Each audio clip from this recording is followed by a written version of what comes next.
চুক্তির পরও লেবাননে দফায় দফায় ইসরায়েলি হামলাকে কেন্দ্র করে শঙ্কা দেখা দিয়েছে যুদ্ধবিরতি নিয়ে। গেল 4 দিনে প্রায় 70 বার যুদ্ধবিরতি লঙ্ঘন করেছে ইসরায়েল। এই অবস্থায় যুক্তরাষ্ট্র বলছে যে কোনো মুহূর্তে আবারও সহিংসতায় বাড়তে পারে পরিস্থিতি।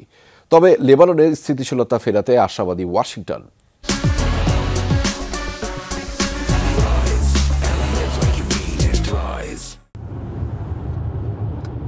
লেবাননের দক্ষিণাঞ্চলের ইসরায়েলি সীমান্ত, যেখানে রয়েছে আইডিএফের অস্থায়ী ঘাঁটি। সোমবার এই ঘাঁটি পরিদর্শন করেন ইসরায়েলি সেনাপ্রধান।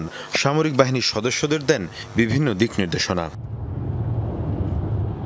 লেবাননে যুদ্ধবিরতি চুক্তি কার্যকর হওয়ার 4 দিন অতিবাহিত হলেও এটি হিজবুল্লাহর অবস্থান লক্ষ্য করে হামলা অব্যাহত রেখেছে ইসরায়েলি বাহিনী।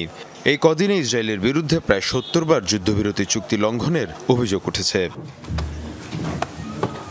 এ পরিস্থিতিতে স্বভাবতই শঙ্কা দেখা দিয়েছে যুদ্ধবিরতি চুক্তি ভেস্তে যাওয়ার। যদিও যুক্তরাষ্ট্র বলছে সার্বিক পরিস্থিতি নিয়ে আশাবাদী তারা। যদি বড় পরিসরে চিন্তা করি তাহলে আমরা মনে করি যে লেবানন ইসরায়েল যুদ্ধবিরতি সফল হয়েছে, কারণ এর মাধ্যমে দুই পক্ষই লড়াই থামিয়েছে।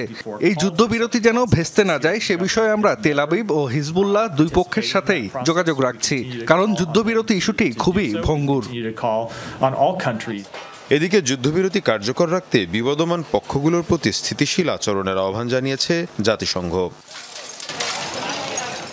মীর মুশফিকা হাসান, যমুনা নিউজ।